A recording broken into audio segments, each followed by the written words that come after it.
എല്ലാ കൂട്ടുകാർക്ക് ശുഭദിനം നേർന്നുകൊണ്ട് നമുക്ക് ഗീതുവിന്റെയും ഗോവിന്ദിന്റെ അടുത്ത ആഴ്ചയിലെ നല്ലൊരു പ്രൊമോ വിശേഷം കേട്ടാലോ. അതിനു മുമ്പായിട്ട് ആദ്യമായി കാണുന്നവരാണെങ്കിൽ ചാനൽ ഇഷ്ടപ്പെട്ട ഒന്ന് സബ്സ്ക്രൈബ് ചെയ്യാൻ മറക്കരുത്. വീഡിയോ ഇഷ്ടപ്പെടുവാണെങ്കിൽ ഒരു ലൈക്ക് തരാനും മറക്കരുത് കേട്ടോ. അപ്പൊ നമുക്ക് നേരെ വിശേഷം കേട്ടാലോ.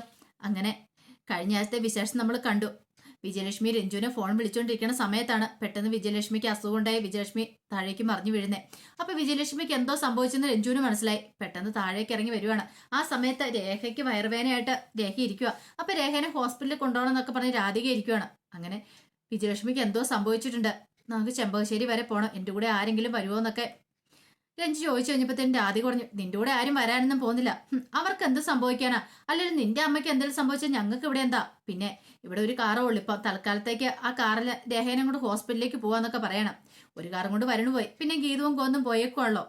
പെട്ടെന്ന് പ്രിയ പറഞ്ഞു, അമ്മ എന്ത് വർത്താനേ പറയണമെന്ന് ചോദിക്കും. എന്ത് പറ്റിയെന്ന് അറിയത്തില്ലോ വിജയലക്ഷ്മി ആന്റിക്ക്, അങ്ങോട്ടേക്ക് പോണെന്ന് പറയണം. പിന്നെ അപ്പൊ പിന്നെ രേഖനെ ആര് ഹോസ്പിറ്റലിൽ കൊണ്ടുപോകും? രേഖയ്ക്ക് പോകാൻ വണ്ടി വേണ്ടെന്ന് ചോദിക്കുക. രേഖ പറഞ്ഞു, എനിക്കിപ്പം നല്ല കുറവുണ്ട്, ഗ്യാസ് കയറിയതാന്ന് തോന്നുന്നു, കുഴപ്പമില്ല. ആദ്യം ചെമ്പശ്ശേരിയിലേക്ക് ചെല്ലു രഞ്ജു, എന്താ സംഭവിച്ചെന്ന് അറിയത്തില്ലോ. ഇനിയിപ്പം അത്രയ്ക്ക് ഇതാണെങ്കിൽ ഒരു ഓട്ടോ വിളിച്ച് അങ്ങോട്ട് പോയിക്കോളാം ഹോസ്പിറ്റലിലേക്ക് എന്ന് പറയണം. ആ സമയം പിന്നീട് രഞ്ജു പറഞ്ഞു, എന്നാ ശരി എന്ന് പറയണം. ഷിബുവിനെ വിളിച്ചിട്ട് പെട്ടെന്ന് പോകാൻ നോക്കാൻ പറയണം. പ്രിയ പറഞ്ഞു, അതെ തന്നെ പോണ്ട, ഞാനും കൂടെ കൂടെ വരാമെന്ന് പറയണം. അപ്പോഴേക്കും അയ്യപ്പേട്ടൻ അങ്ങോട്ട് കയറി വരണം. ഇതറിഞ്ഞ് ഇപ്പം അയ്യപ്പേട്ടൻ പറഞ്ഞു, അന്ന് ഞാനും വരാം മോളെന്ന് പറയണം. അങ്ങനെ അയ്യപ്പേട്ടനും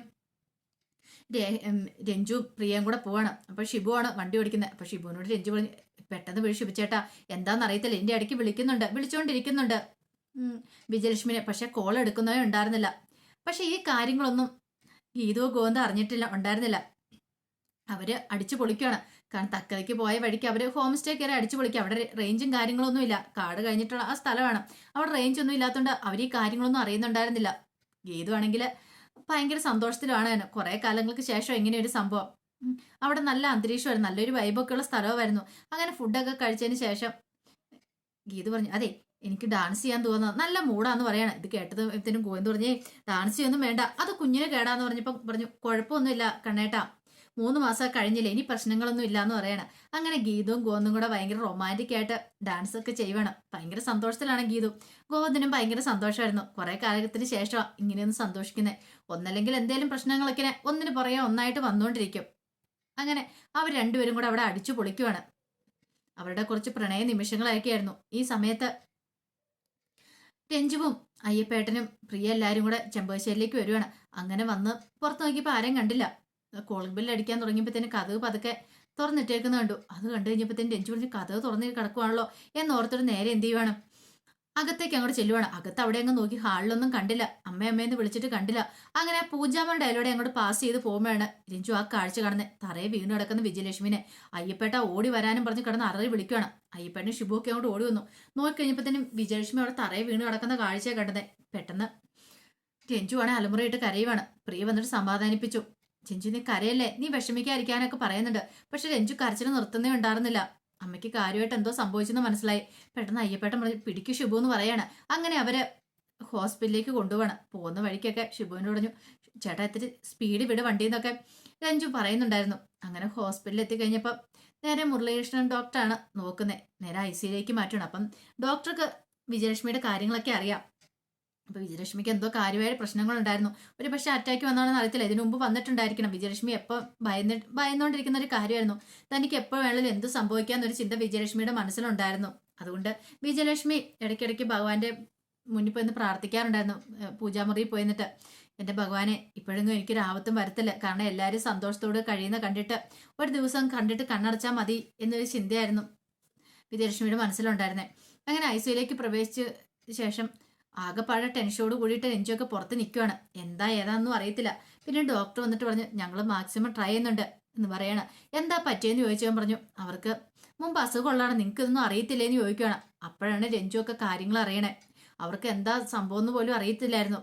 കാരണം വിജയലക്ഷ്മി ഇതുവരെ ഒരു കാര്യങ്ങളെക്കുറിച്ച് ഒന്നും പറഞ്ഞിട്ടുണ്ടായിരുന്നില്ല. പിന്നീട് പറഞ്ഞു, പെട്ടെന്നുണ്ടായ ഷോക്കിൽ നിന്നുണ്ടായ അറ്റാക്ക്, അവർക്ക് ഇങ്ങനെ വിഷമങ്ങളൊന്നും കയറാൻ പാടില്ലാത്തതാണെന്നൊക്കെ പറയണം. ഇനി നോക്കട്ടെ, നമ്മളെ കൊണ്ട് പറ്റുന്ന നമ്മൾ ചെയ്യും, ബാക്കിയെല്ലാം ദൈവത്തിന്റെ കയ്യിലാന്ന് പറയണം.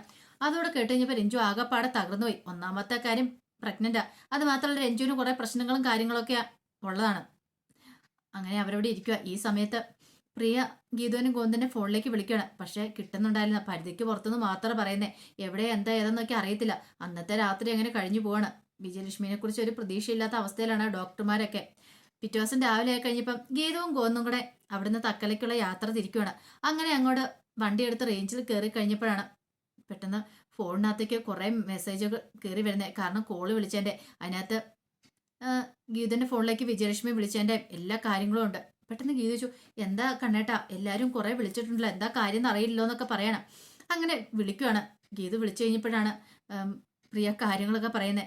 വിജയലക്ഷ്മി ആൻറ്റീനെ ഇവിടെ ഹോസ്പിറ്റലിൽ അഡ്മിറ്റ് ചെയ്തേക്കുക, സീരിയസ് ആണ്, ICUവിലാന്നൊക്കെ പറയണേ. ഇത് കേട്ട് കഴിഞ്ഞപ്പോഴത്തേനും ഒരു ഞെട്ടലായിരുന്നു ഗീതുവിന്. ഗീതു പെട്ടെന്ന് കരഞ്ഞുകൊണ്ട് ഗോവിന്ദോട് കാര്യങ്ങൾ പറയാണ്. ഗോവിന്ദ് ഒരിക്കലും പ്രതീക്ഷിച്ചല്ലത്. കാരണം ഇത്രയും കാലം അമ്മേനെ വെറുത്ത് കഴിഞ്ഞെന്ന് പറഞ്ഞാൽ ഉള്ളിൽ ഇഷ്ടമുണ്ട്, പുറമേ ദേഷ്യം കാണിച്ചുകൊണ്ടിരുന്ന. പക്ഷേങ്കിൽ ഒരു നിമിഷം എല്ലാം ഇത്രയും നാളും ഉണ്ടായിരുന്ന ആ ഒരു ഇതെല്ലാം ഒറ്റ നിമിഷം കൊണ്ട് ചോർന്നു പോയി, ധൈര്യം എല്ലാം കൂടെ. കാരണം ഇങ്ങനെ ഒരു കാര്യം പ്രതീക്ഷിച്ചില്ല. എന്നും അമ്മ ജീവിച്ചിരിക്കും, തന്നോടൊപ്പം ഉണ്ടായിരിക്കും എന്നൊരു ചിന്തയൊക്കെ ഉണ്ടായിരുന്നു ഗോവിന്ദന്റെ മനസ്സിൽ. അമ്മയ്ക്ക് ഇത്ര പെട്ടെന്ന് ഇങ്ങനെ അസുഖം ഉണ്ടാവുമെന്നും പ്രതീക്ഷിക്കുന്ന പോലും ഇല്ലോ. പിന്നീട് അവർ യാത്ര ക്യാൻസൽ ചെയ്ത് നേരെ ഹോസ്പിറ്റലിലേക്ക് വരുവാണ്. അങ്ങനെ ഹോസ്പിറ്റലിലേക്ക് വന്നു കഴിയുമ്പോഴത്തേനും കരഞ്ഞുകൊണ്ട് അവിടെ രഞ്ജു ഇരിക്കുന്നുണ്ടായിരുന്നു. ഗോവിന്ദനെ കണ്ടതും ഏട്ടാന്നും പറഞ്ഞിട്ട് ഓടിച്ചെന്ന് കെട്ടിപ്പിടിക്കുകയാണ്. പിന്നീട് ഭയങ്കര കരച്ചിലായിരുന്നു. ഈ സമയം ഗോവിന്ദനും എന്ത് ചെയ്യണമെന്ന് അറിയത്തില്ല. പിന്നീട് ഗോവിന്ദ് കയറി ഡോക്ടറെ കാണുന്നുണ്ട്. അപ്പോൾ ഡോക്ടർ അസുഖത്തെ കുറിച്ചൊക്കെ പറയണം. അവർക്ക് നേരത്തെ കാര്യങ്ങളൊക്കെ അറിയായിരുന്നു, അവരോട് പറഞ്ഞിട്ടും ഉള്ളതാണ്. പിന്നെ നിങ്ങൾ എന്താ ഇത്രയും കാലമായിട്ട് ഇന്നും അറിയാതിരുന്നേ എന്നൊക്കെ ചോദിക്കണം. ഗോവിന്ദനൊക്കെ അതൊരു പുതിയ അറിവായിരുന്നു. അതുപോലെ തന്നെ ഗീതുവിനും ഇത്ര വലിയ വിഷമം അമ്മ ഉള്ളി വെച്ചിട്ടാണോ ഇത്രയും കാലമായിട്ടൊന്നും പറയാതിരുന്നേ എന്നൊരു ചിന്തയുണ്ട്. ഗോവിന്ദ് അവിടെ മാറി എന്ന് കരയുവാണ്. ഗോവിന്ദന്റെ സങ്കടം കണ്ടു കഴിഞ്ഞപ്പോഴത്തേക്കും ഗീതുവിന് സഹിച്ചില്ല.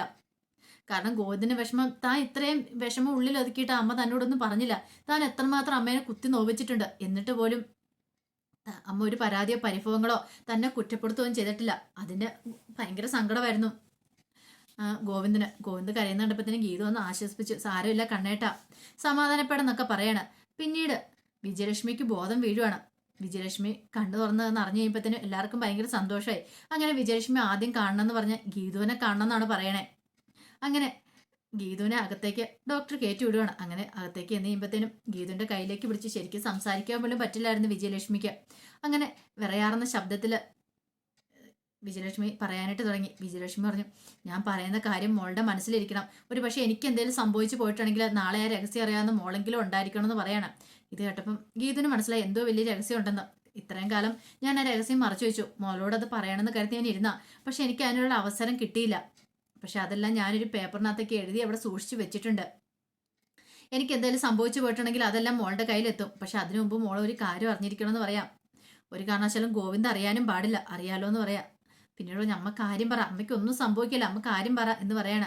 അത് പിന്നെ രഞ്ജു എൻ്റെ മകളല്ലെന്ന് പറയണം. ഇത് കേട്ടതും ഗീതു ഒന്നും ഞെട്ടി. എന്താ അമ്മ പറഞ്ഞേ? അമ്മയുടെ മോളല്ലെന്നോ? അതെ, രഞ്ജു എൻ്റെ മകളല്ല. അവള് ഗോവിന്ദന്റെ ഏറ്റവും വലിയ ശത്രു അനാർക്കിയുടെ മകളാണ്. അനാർക്കിലെയാണ് അവൾക്ക് ജന്മം നൽകിയെന്ന് പറയണം. ഇത് കേട്ടതും തലയിലേക്ക് ഒരു ഇടുത്തി വീണ്ട അവസ്ഥയായി പോയി ഗീതുവിന് കേട്ടത് വിശ്വസിക്കാൻ പറ്റിയില്ല. പിന്നീട് പറഞ്ഞു, ഒരു കാരണവശാൽ ഇത് പുറത്ത് ഗോവിന്ദ് അറിയരുത്. അവൻ അറിഞ്ഞിട്ടുണ്ടെങ്കിൽ രഞ്ജുവിന്റെ ജീവിതം തകർന്നു പോകും. അവളെ ചിലപ്പോൾ അവനെ ഇല്ലാതാക്കുമെന്ന് പറയണം. ഗീതു ഉറപ്പ് കൊടുത്തു. ഇല്ല, ഞാൻ ആരോടും പറയില്ല എന്ന് പറഞ്ഞിട്ട് ഗീതു പുറത്തേക്ക് ഇറങ്ങി വരുമ്പോഴത്തേനും ഗോവിന്ദനെ നെഞ്ചിലേക്ക് പറ്റിച്ചേർന്ന് കിടക്കുന്ന രഞ്ജുവിനെ കാണുന്നത്. ആ കാഴ്ച കണ്ടതും ഗീതുവിന് നെഞ്ചിടിഞ്ഞു പോയി. ഒരു പക്ഷെ അനാർക്കിലയുടെ മോളാണ് ഇവളെന്ന് അറിയുന്ന നിമിഷം കണ്ണേട്ടൻ എന്ത് ചെയ്യും?